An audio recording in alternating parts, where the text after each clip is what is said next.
blast off. X minus 5, 4, 3, 2, X minus 1, fire.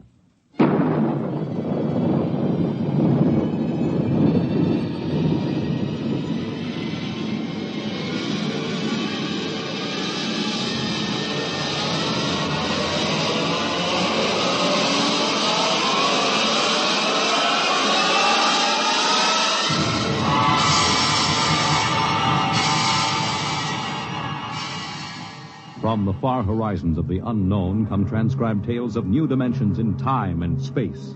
These are stories of the future, adventures in which you'll live in a million could-be years on 1,000 maybe worlds.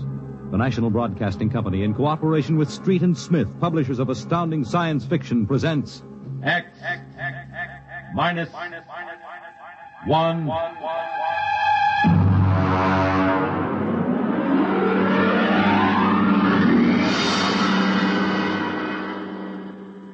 Tonight, the Ray Bradbury story entitled, And the Moon Be Still as Bright.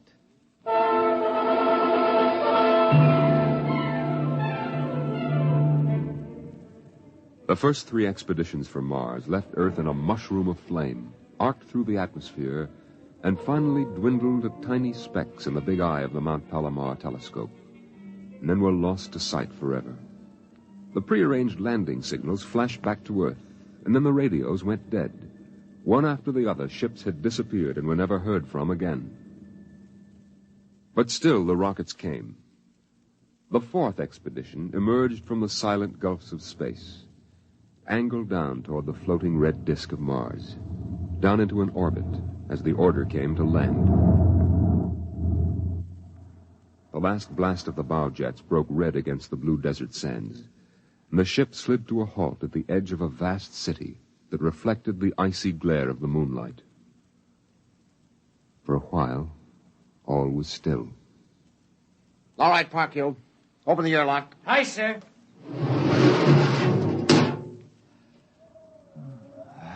Fresh air. Hey, it's cold out here. Who cares? We got here. I thought I'd never hit solid ground again. Hey, how about a fire, Captain Wiley? It's freezing. Later. We have work to do. Oh, smell that air. Why, you could get drunk on it. Say, there's an idea. Why don't we break out a bottle and celebrate? Biggs, there will be no drinking done till we're secured. But we're landed, Captain. 3 other expeditions landed and disappeared within 24 hours. Now, we're not relaxing security till we find out what happened to them. What do you mean, maybe Martians? Sender, you're an archaeologist. How old would you say they are? I can't tell till I study them more closely. It's a kind of engineering we couldn't duplicate on Earth. Well, I'm not interested in the architecture now. I want to make sure there's nothing there that might be dangerous. Mr. Hathaway. Yes, sir? I want you and Spender to take a reconnaissance party into the city and find out what's there. We'll set up camp here. No man is to go more than 50 feet from this rocket. And there'll be no celebration till Hathaway and his party report back.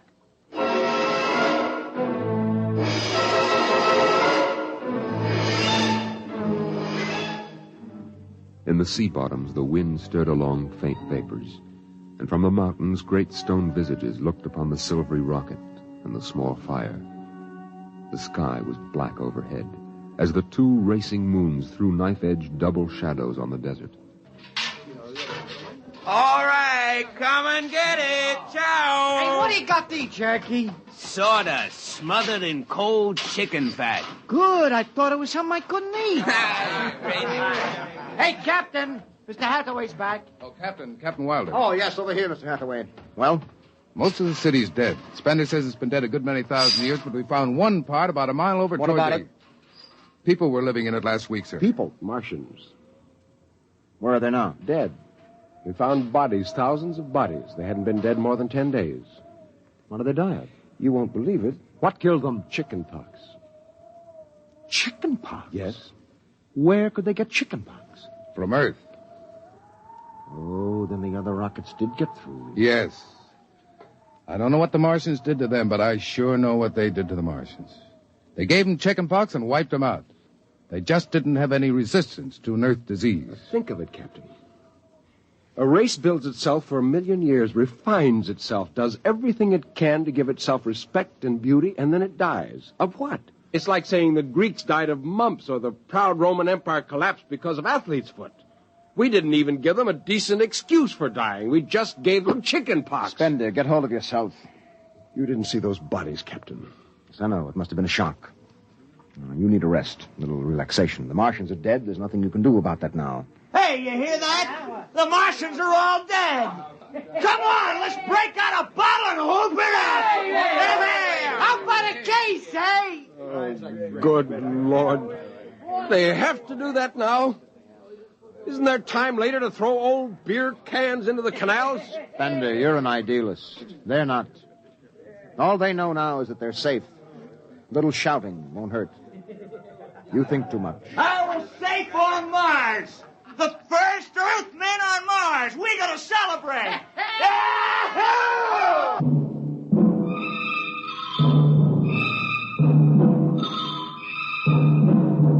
20 bottles were opened and drunk.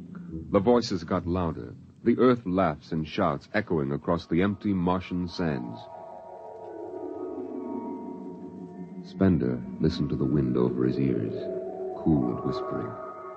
He felt the land getting cooler. The stars drew closer, very near. The air smelled clean and new. He looked at the cool ice of the white Martian buildings over there on the empty sea lands. Oh, what a woman! Oh. Hey, what do we do with these empty bottles? Save 'em, stupid. There's a 2-cent deposit. Throw them away! Hey, wait. How about that building? 2 to 1 on a buck. I can heave one right through that window. You're on. All right, here goes. Bullseye! Hey, double or nothing on the next shot. Put that bottle down, Biggs. Who's there, Mr. Spender? Stop smashing those windows. What's the difference? The planet's ours now. I guess I can do anything with it I want. Drop that bottle or I'll knock your teeth out. Yeah? Just watch me. I warned you, Big. Hey, come on. What's going on here? Spender! I hit him. He's crazy, Captain. He just walked up and slugged me. All right, Biggs. Spender, you come with me. Now, suppose you explain. What was the idea? The noise, the drunken brawl. Spender, the men are tired. This has been a long trip. And you have a different way of seeing things. No, I'm seeing things all right. I'm seeing how we'll ruin Mars. We'll rip it up and rip the skin off the way we've already ruined Earth. Is that why you hit Biggs? Yes. I couldn't stand the idea of them watching us make fools of ourselves. Them? The Martians. They're dead. They're all dead. But they know we're here. Doesn't an old thing always know when a new thing comes? We've come a long way to smash their windows and spit in their wine. Well, maybe you're right. But I'm still going to fine you $50 for that fight. Now, come on, Spender. Suck in your chin. We'll go back there and play happy.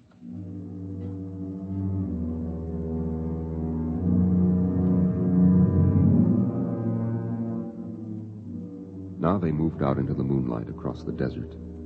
They made their way into the dreaming, dead city. The light of the racing twin moons glinted on the barrel of a pistol, the long blade of a machete, the round, gurgling shape of a raised bottle. The wind blew in from the dead sea bottom and brushed through the silvery wire filigree of the towers. Strange music drifted down to the double-shadowed streets, a thin, haunted music that played as it had played through the uncounted years of time. Nobody moved. The moons held and froze them. The wind beat slowly around them. Hey! Hey, you people in the city! Biggs! I just want to make a little noise. What kind of a celebration is this, anyway? Come on. They built this city thousands of years ago. And now where are they? How did they die? Who cares? They're dead. That's good enough for me. Lord Byron. What? Lord Byron, a 19th century poet. He wrote a poem that fits this city. Might have been written by the last Martian poet. So we'll go no more a-roving so late into the night. Though the heart be still as loving, though the moon be still as bright. For the sword outwears its sheath, and the soul outwears its breast. And the heart must pause to breathe, and love itself must rest. Though the night was made for loving, and the day returns too soon, yet we'll go no more a-roving by the light of the moon.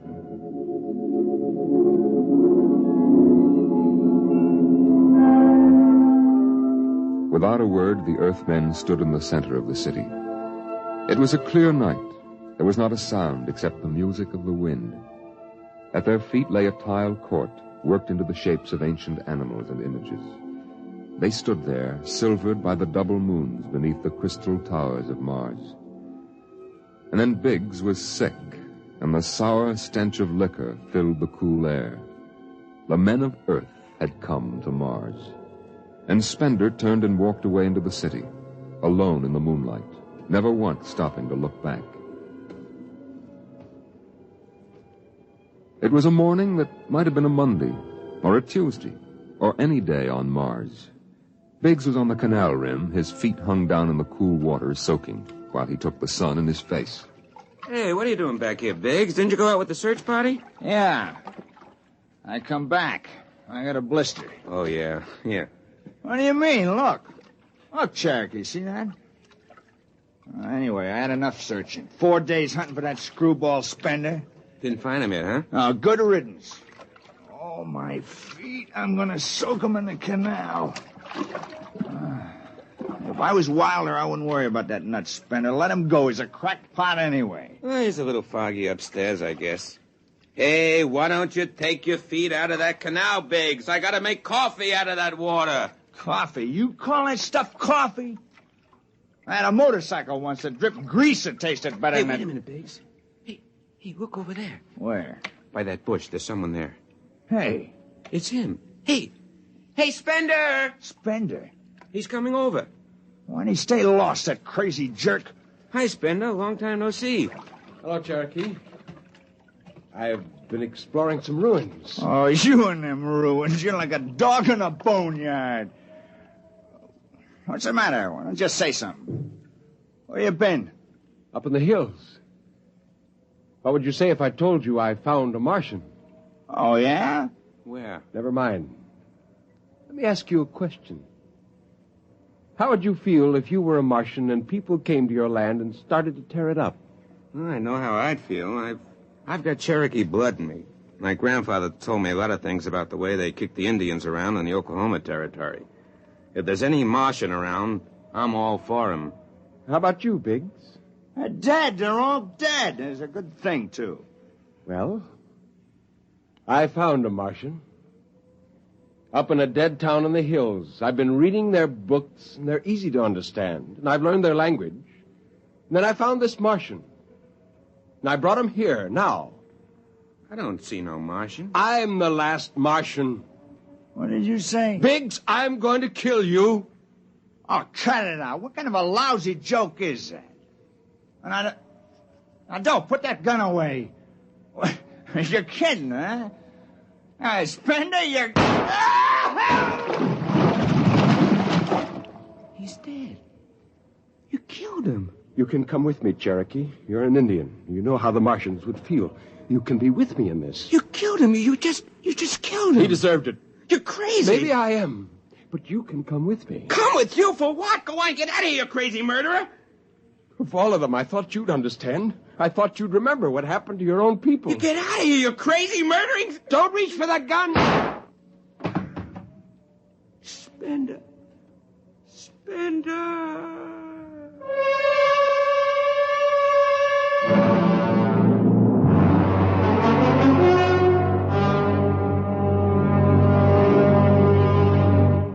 Hathaway, break out the arms locker. Issue pistols, rifles, and grenades. Yes, sir? And you'd better get the Bible out of the navigation chest. We have to bury these two.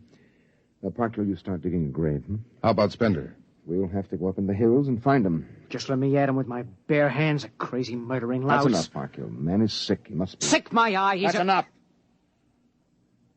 Now grab a shovel and start digging.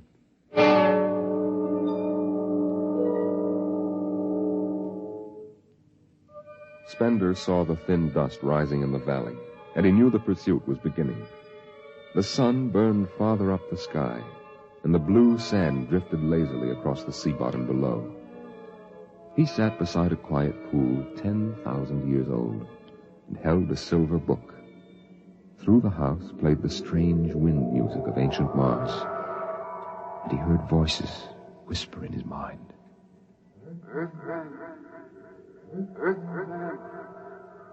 I hear you. I've always heard you, even down there on Earth. Run. No, I won't run. What's the use? Live, Earthman. Live. Live? What for? To see them tear down your temples and put up hot dog stands? Run. They've seen me now. They know I'm up here. Live. There's Wilder now. I've got him right in my sights. Kill, Earthman. Kill. Funny, he hasn't ordered them to use grenades. They could lob one right up here and blow me to bits. Yeah, maybe the captain thinks I'm too nice to be blown to bits. He wants my death to be clean. Just one bullet hole in me, nothing messy. And why? Because he understands me. Kill. The only one in the crew who ever did. Kill. Well, at least I can do the same for him. Just one bullet in his head, a nice clean death. All I have to do is pull the trigger and then... It's no use. I can't do it to him. Spender! Can you hear me, Spender? I hear you, Captain. What do you want? Talk! Truce! All right. Come on up. Leave your gun down there and keep your hands up.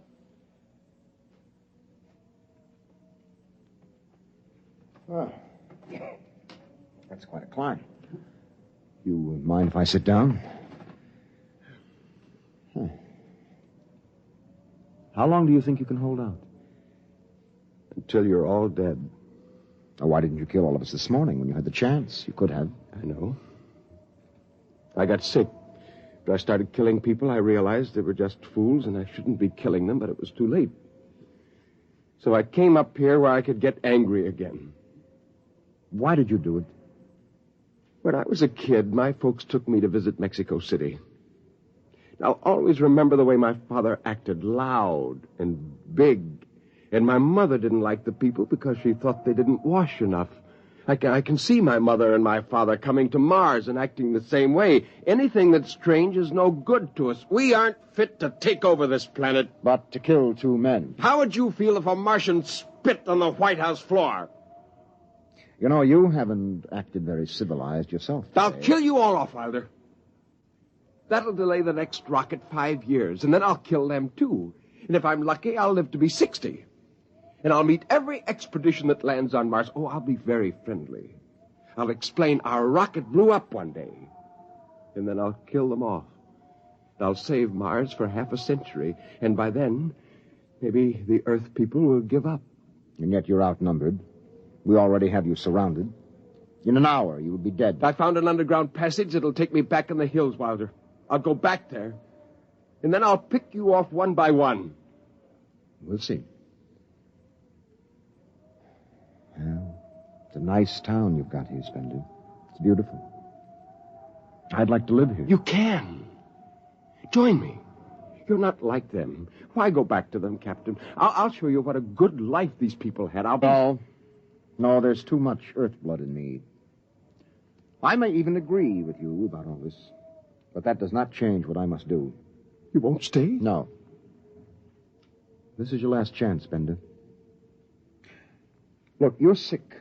Now come along with me quietly. No. One last thing. If you win, do me a favor. Try to see that they don't tear this planet apart. Right. And if it helps, just think of me as a very crazy fellow who went berserk one summer day. Be easier on you that way. Now I'll think that over. So long, Spender. Bye, Captain. Good luck.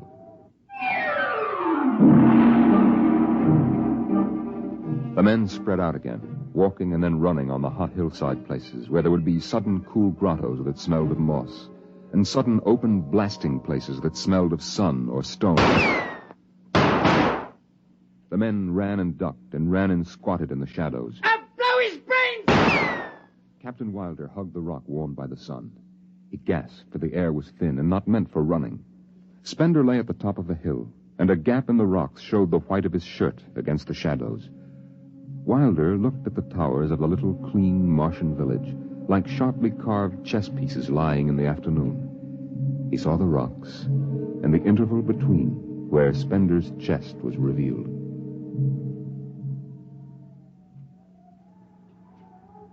Go on, Spender. Get out. You've only got a few seconds to escape. Go on, get out of the caves. Come back later. You go now. I've got to win this. I've got to think that I'm right and pull this trigger. Go now. Get out. I'll get him! A slug in the head, I'll blow his bloody brains! No, Parkhill! Put down that gun. I'll do this myself. Spender. Why didn't you get out? Why? Why? Why?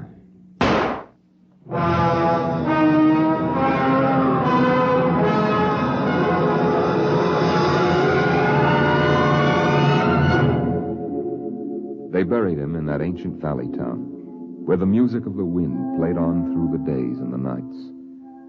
They laid him in an ancient silver sarcophagus with waxes and wines which were 10,000 years old, his hands folded on his chest. The last they saw of him was his peaceful face in the cold silver light of the racing twin moons. The captain found the poem in Spender's pocket, and he read it before he shut the marble door. So we'll go no more a-roving so late into the night. Though the heart be still as loving, and the moon be still as bright. Though the night was made for loving, and the day returns too soon, yet we'll go no more a-roving by the light of the moon.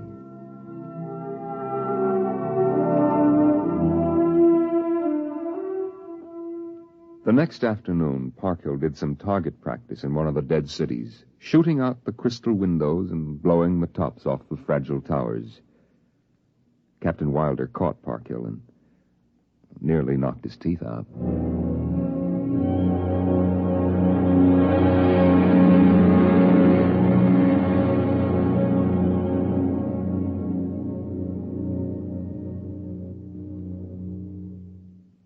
You have just heard X-1, presented by the National Broadcasting Company in cooperation with Street and Smith, publishers of astounding science fiction. Tonight, by transcription, X-1 has brought you the Ray Bradbury story, And the Moon Be Still as Bright, adapted for radio by Ernest Kenoy.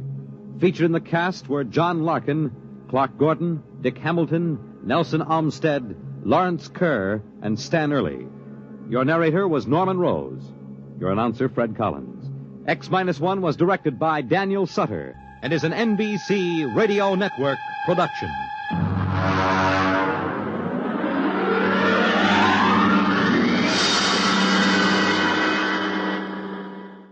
X minus 1